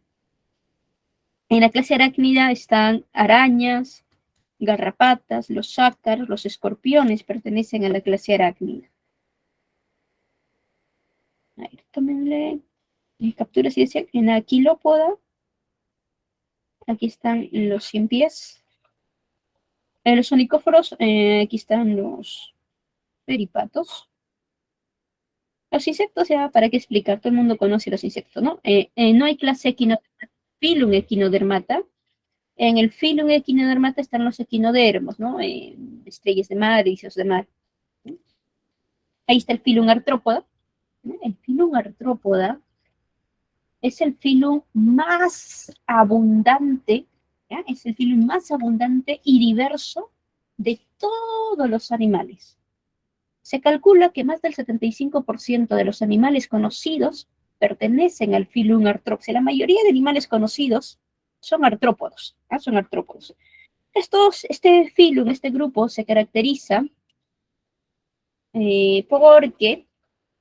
porque tienen el cuerpo segmentado externamente, cubierto por un exoesqueleto quitinoso, presentan apéndices articulados, ¿no? Presentan apéndices articulados, ¿no?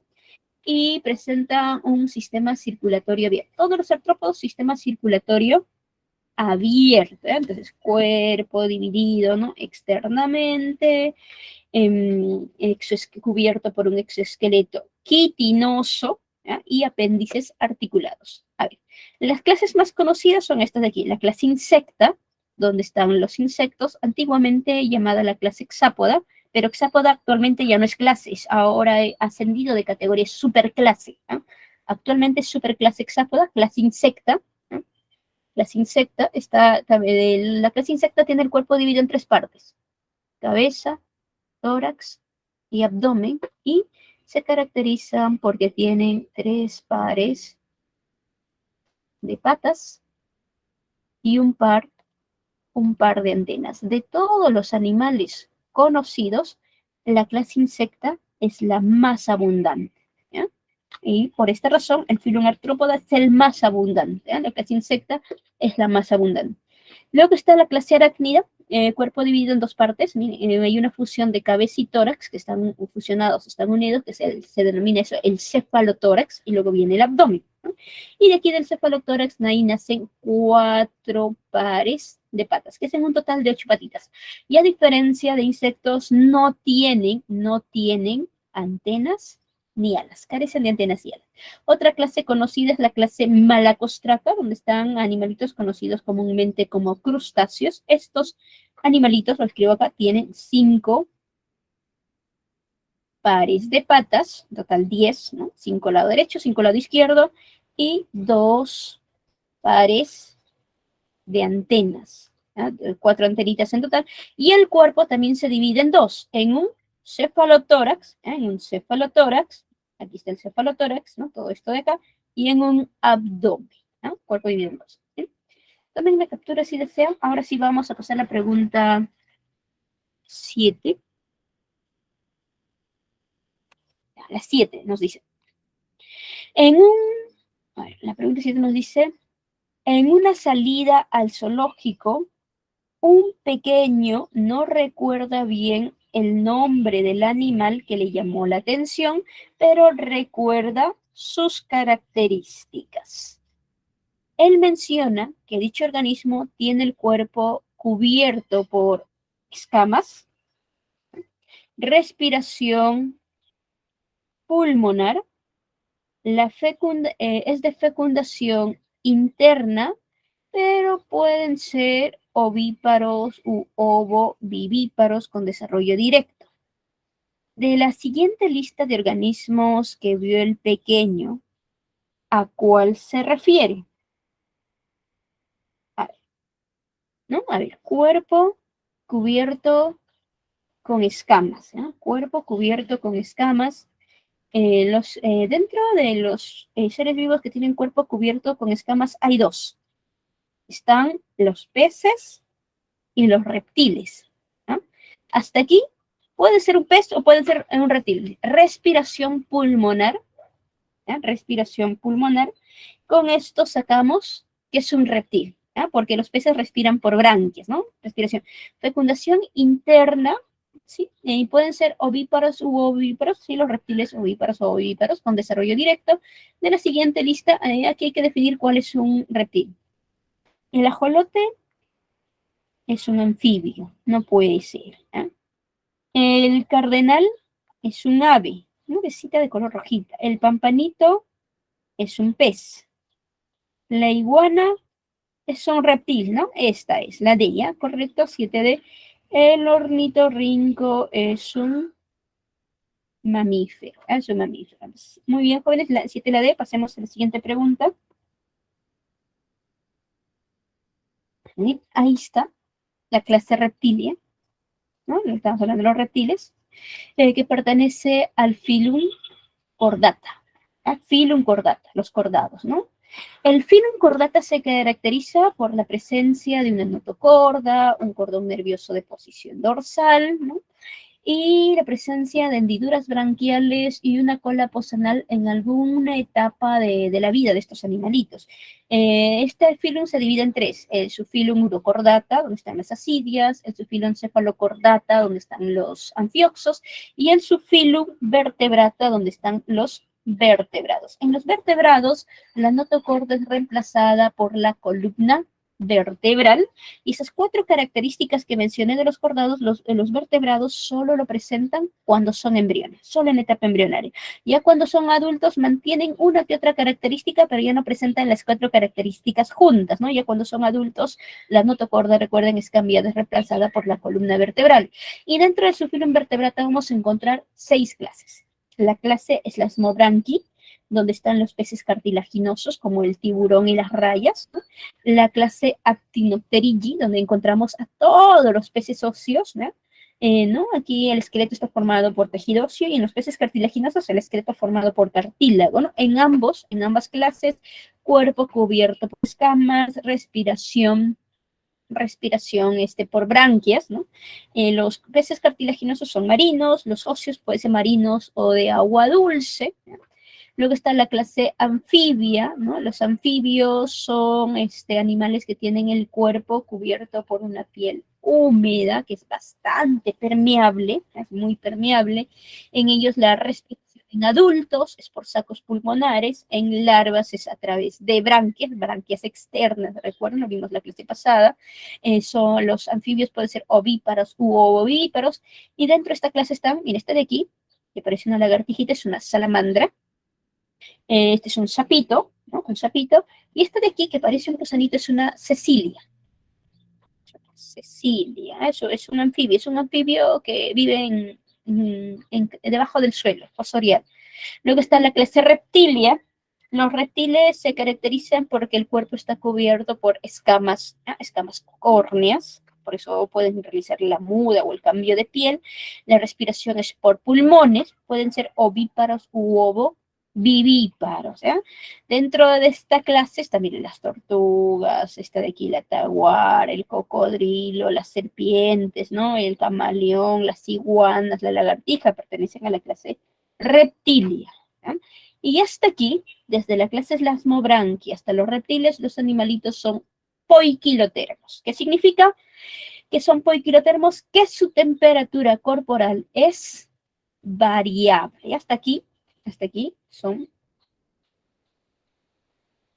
poiquilotermos. Temperatura corporal variable, ¿no? En ellos, la temperatura del cuerpo depende del medio ambiente. Luego tenemos a la clase ave, donde están las aves. Todas las aves son ovíparas, ponen huevos, tienen el cuerpo cubierto por plumas. En ellos las dos extremidades anteriores están modificadas en alas. La mayoría vuela, pero existen aves que no pueden volar, como el avestruz, los pingüinos, ¿no? Que no vuelan a pesar de tener alas. Ellos y en la siguiente clase, que es la clase mamalia, donde están los mamíferos, ellos son animalitos homotermos. ¿Qué significa que son homotermos? Que la temperatura corporal es constante, ¿eh? La temperatura corporal es constante. En la clase mamalia se caracterizan porque tienen el cuerpo cubierto por pelos, ¿eh? Y se llama clase mamalia por la presencia de glándulas mamarias. Aquí en la clase mamalia, cuando las hembras tienen crías, ¿eh? Sus glándulas mamarias producen leche para poder alimentar a estas crías, ¿no? Para poder alimentar a estas crías.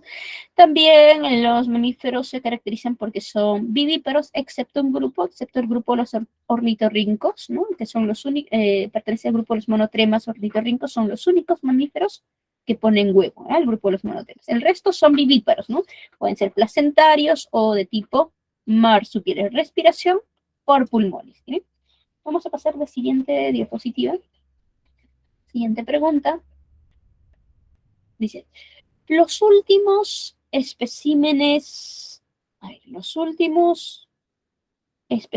salvajes de cierta ave azulada murieron sin poder dejar descendencia. De dicha especie ahora solo se encuentran organismos en zoológicos o colecciones privadas, los cuales no pueden ser liberados a la vida silvestre ya que no conocen su nicho ecológico. De acuerdo con el texto, ¿en qué categoría de conservación estaría dicha especie? A ver, dentro de las categorías de conservación, está la categoría, por ejemplo, de especie amenazada, ¿no? Situación vulnerable, en peligro de extinción y en peligro crítico, ¿no? De estas categorías, estas tres categorías, los animalitos que se encuentran en estas tres categorías son animalitos que se encuentran en peligro de extinción. O sea, están a punto de desaparecer, a punto de extinguirse, ¿no?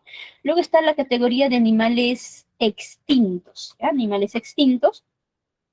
En esta categoría, en la categoría de animales extintos, están aquellos animalitos que en su hábitat natural se han extinguido, han desaparecido de su hábitat natural, pero todavía pueden ser localizados, ¿no? Como dice aquí, en zoológicos o colecciones privadas, pero del ambiente natural ya no queda nada, del ambiente natural han desaparecido. Por eso, para esta pregunta, la clave sería los últimos especímenes salvajes, o sea, del hábitat natural de, de cierta ave azulada, murieron sin dejar hijos, sin dejar descendencia, ¿no? De dicha especie ahora solo se encuentran organismos en zoológicos o colecciones privadas, las cuales no pueden ser liberados a la vida silvestre ya que no conocen su nicho ecológico. De acuerdo con el texto, ¿en qué categoría de conservación estaría de dicha especie? Está en la categoría de animales extintos se encuentran aquí en esta categoría.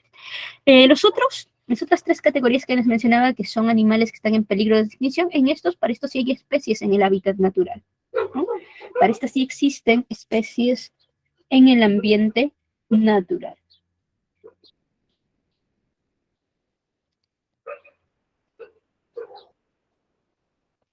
Ya. Pero esas especies que siguen con vidas, ¿no se pueden reproducir? Sí, se pueden reproducir. Estas especies que están en zoológicos, ¿no?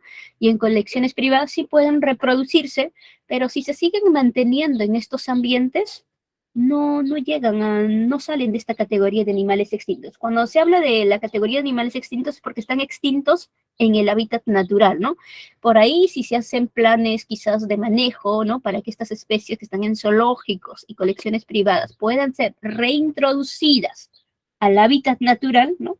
Y si llegan al hábitat natural y de manera natural pueden ahí reproducirse y dejar descendencia, ahí sí pueden salir de esta categoría, ¿no? Pero hay que hacer un plan de manejo, ¿no? A largo plazo para ver esa reintroducción de estos animalitos. Pero si no se logra, se van a quedar como animales extintos, a pesar de que estén en zoológicos y colecciones privadas. Entonces vamos a pasar a la pregunta 9. Miren, ahí están las categorías de conservación. A ver, está la categoría, ya, estas tres, justo que les dije, ¿no? Estas tres, situación vulnerable, en peligro crítico y en peligro de extinción, son las categorías de animalitos que se encuentran en peligro de extinción, ¿ya? Son animalitos que están en peligro de extinción. Ahora, de estas tres categorías, de las tres, la menos grave, o sea, la menos grave, ¿no? La que todavía tiene población algo representativa es situación vulnerable. Luego la que le sigue en gravedad es la categoría en peligro. Y la que ya está así a punto de extinguirse, en peligro, ¿no? Las siglas son aquí vulnerable, en peligro es N y en peligro crítico es CR. ¿No? Esas son las siglas para estas categorías. A ver, de estas de acá, estas se encuentran actualmente en un decreto. Ya, vamos a decir las diferencias. Estas se encuentran en un decreto.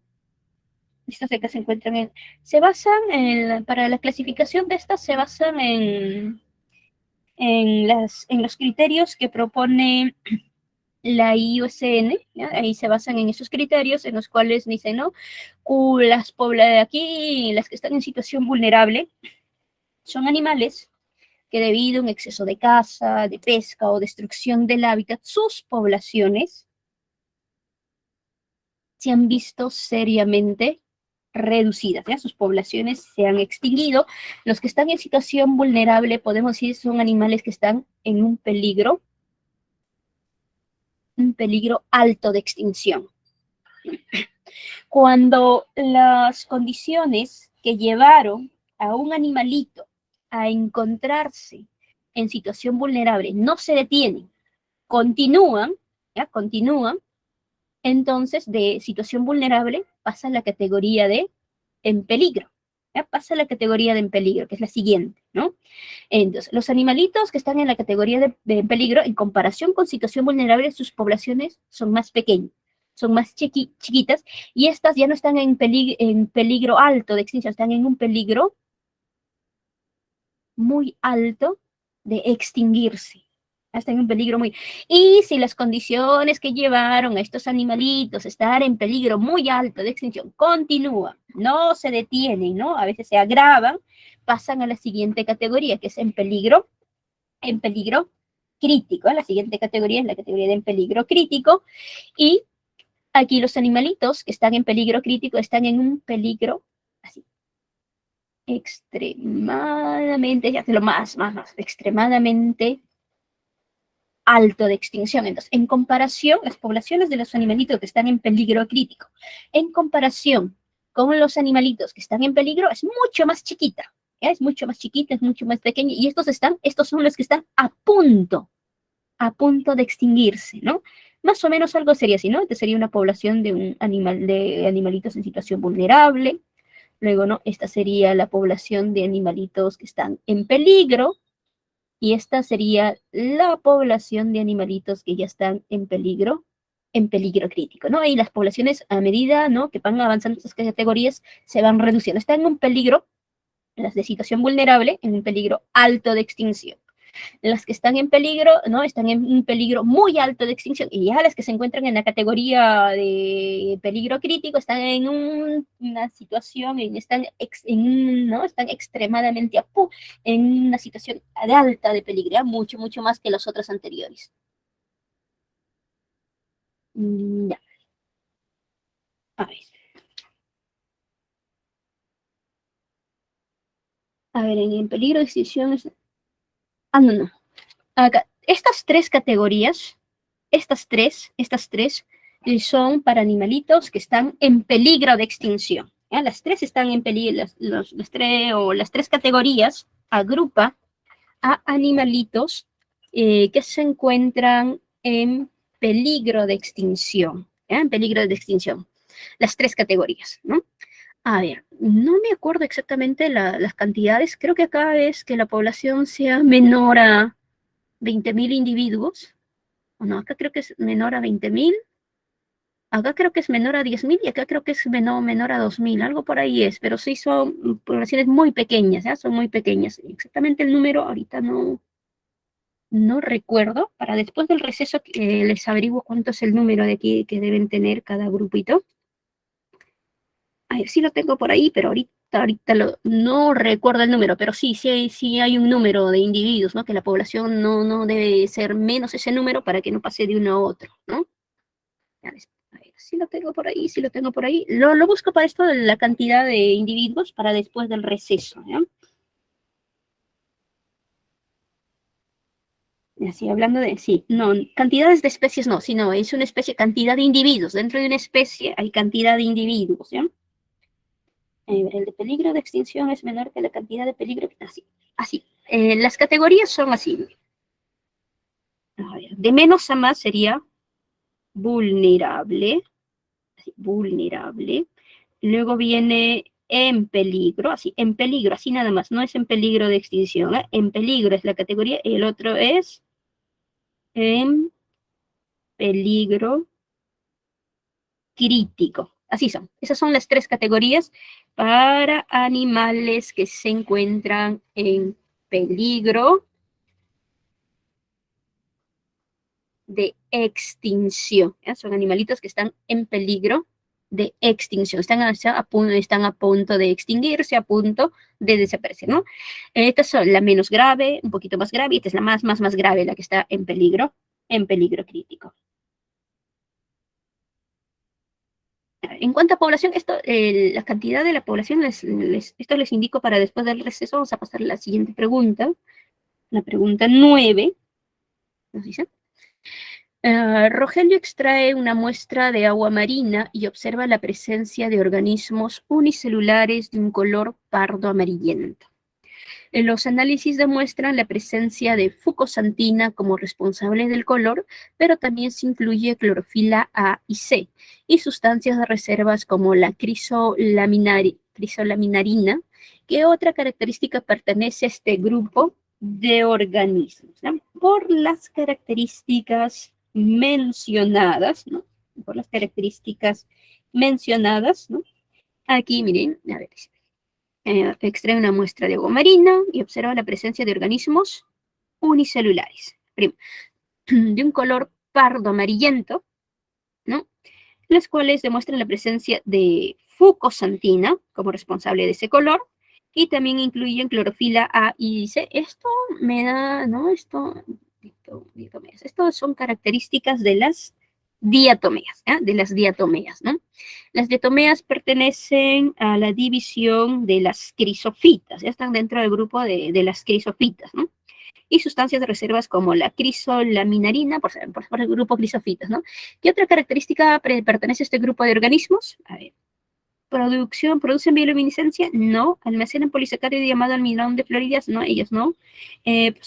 Paredes con celulosa y sílice, esta es, ¿no?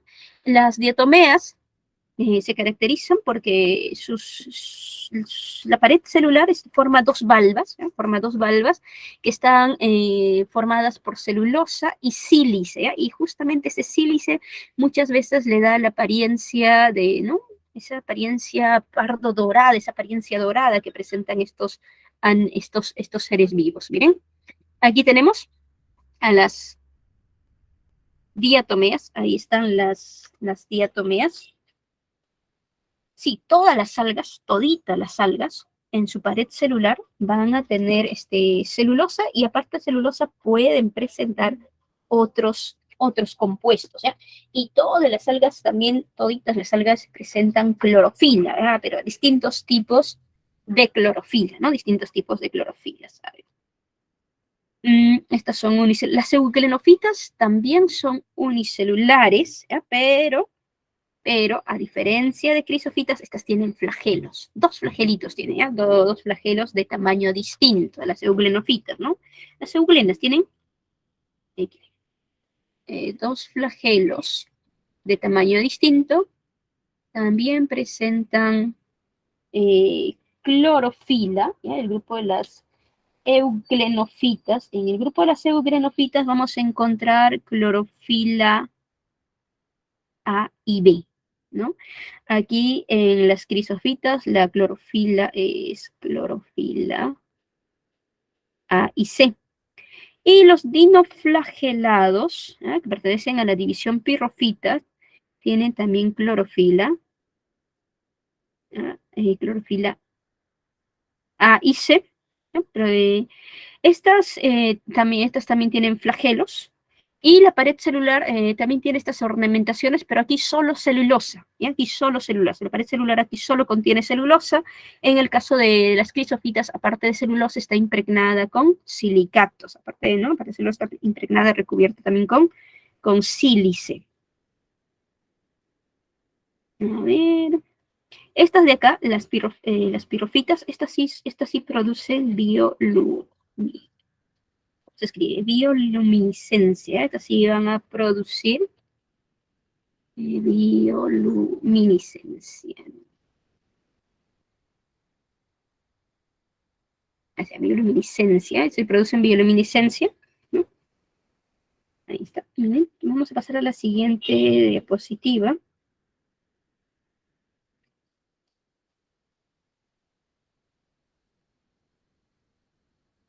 A ver. La pregunta 10 nos dice: existe cierto grupo de plantas donde la fase dominante diploide muestra al esporofito. Son considerados los primeros organismos en desarrollar vasos conductores y además presentan un tallo subterráneo llamado rizoma. ¿Qué estructura no encontraremos en estos organismos? A ver. Cierto grupo de plantas donde la fase dominante, la diploide, ¿no? Muestra el esporofito, ¿no? Son considerados los primeros organismos en desarrollar vasos conductores. Con esto sacamos que es una pteridofita, ¿no? Una pteridofita. Las pteridofitas más conocidas son los helechos. Además, presentan un tallo subterráneo llamado rizoma. ¿Qué estructuras no encontraremos en estos organismos? Protelohaploides sí vamos a encontrar. Esporangios también. ¿No? También encontramos esporangios. Raíces, si tienen raíces. Anterozoides también. Caliptra, esto lo encontramos en musgos, ¿eh? Esto lo encontramos en musgos, que pertenecen a la división briófitas, en nuestro grupo de plantitas. 10, respuesta E. Correcto, 10 la E, 10 la E. Vamos, miren, a ver, tomen la captura.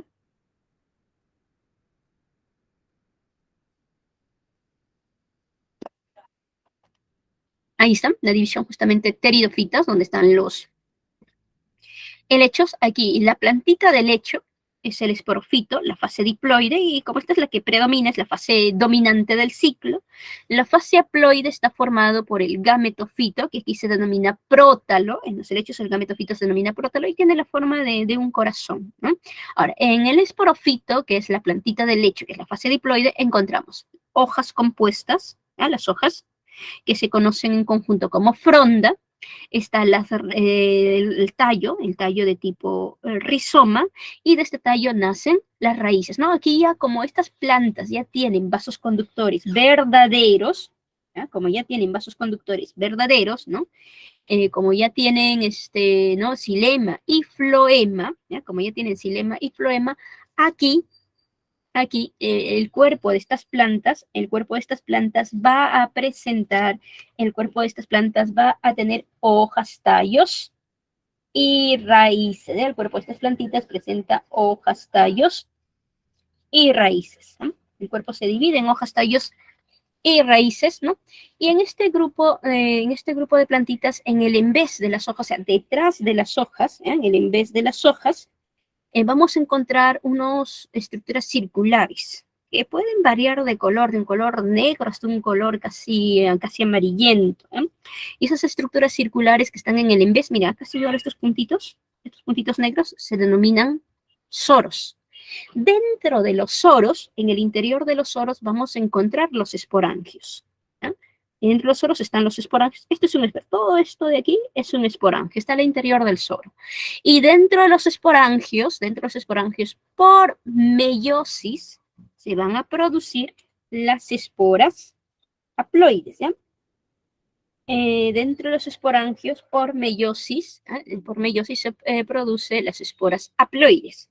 Cuando esas esporas están completamente formadas y están maduras, el esporangio se abre solito y libera las esporas al medio ambiente. Cuando cae en un suelo húmedo, la espora germina y al germinar origina el gametofito haploide. Este gametofito haploide presenta la parte femenina, que viene a ser los arquegonios, aquí cerca de la base de esta hoja en forma de corazón, y cerca del ápice forma a la parte masculina, que son los anteridios. Dentro de los arquegonios se forma el gameto femenino, que es la oósfera, y dentro de los anteridios se producen los gametos masculinos, ¿ya? Que son los anterozoides.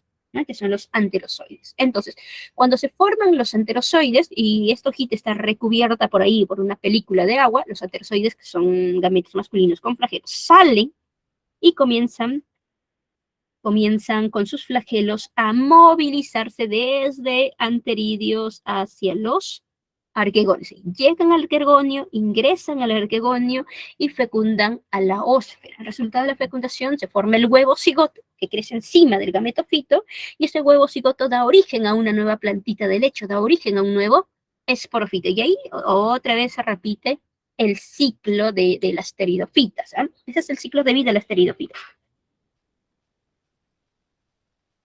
Ya, aquí en este caso, aquí, miren, esta caliptra se está refiriendo, creo que hay confusión, a ver, vamos a poner mantener.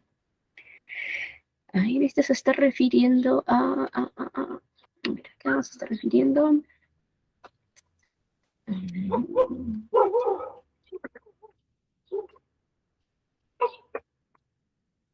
Está refiriendo a las briofitas, ¿eh? Las briofitas. Ahí, ¿no? Aquí en las briofitas hay una estructura, creo que se nota acá, se nota.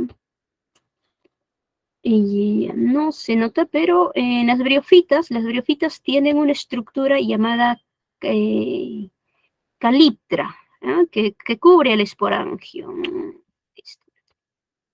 No se nota.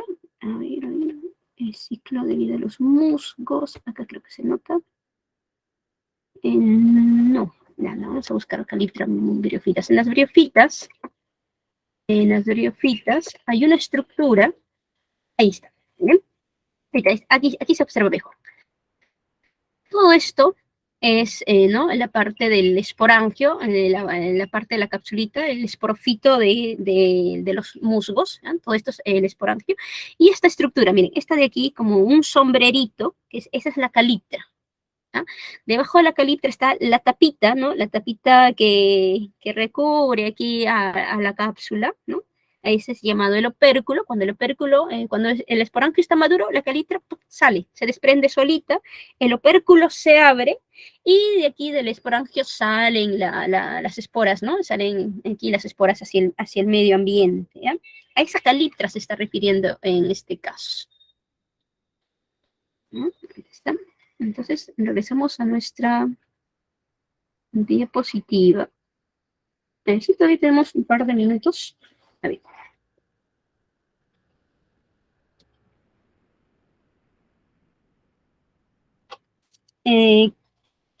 Claro, ¿no? Para las raíces, este es como una membranita que la cubre ahí, ¿no? A ver. Ahí este es, a ver, aquí mismo, vamos a observarlo. Ahí. Otra. Aquí, ¿dónde está? Acá creo que se puede observar. Y ya. Estos en las raíces también, en la parte apical, en el lápiz de las raíces, hay un conjunto de células. Yo creo que se observa mejor. ¿No? Un conjunto ahí, ¿no? Un conjunto ahí de células, básicamente células muertas, que recubren al meristemo apical de la raíz, ¿no? Que es lo que permite el crecimiento longitudinal en las plantas, y eso también se le denomina, a eso también se le denomina caliptra, ¿ya? Aquí quizás en la pregunta, aquí en nuestro ejercicio, ¿no? Faltó especificar probablemente, ¿no? Es como caliptra nada más, ahí eso está generando quizás la confusión, ¿no? Faltó especificar a qué caliptra se refería aquí, ¿ya? En la pregunta 10. Pero aquí se está refiriendo a la caliptra que se presenta ahí en la capsulita de los musgos. Ay. Vamos a leer al menos la pregunta 11, nos dice, de las siguientes características, ¿cuál no corresponde con la clase dentro de las angiospermas que no poseen crecimiento secundario? ¿Ah? Las angiospermas que no tienen crecimiento secundario son las monocotiledonias, ¿no? Las dicotiledonias tienen el crecimiento secundario y primario, y aquí, ¿no? La característica que no corresponde con esta clase, correcto, ¿no? Las nervaduras ramificadas. 11A, nos quedamos acá, jóvenes, salen al receso, nos vemos en 15 minutos. ¿Ah? Nos vemos en 15 minutos.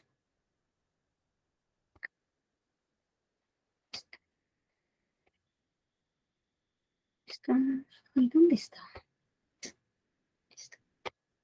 Ah, acá está.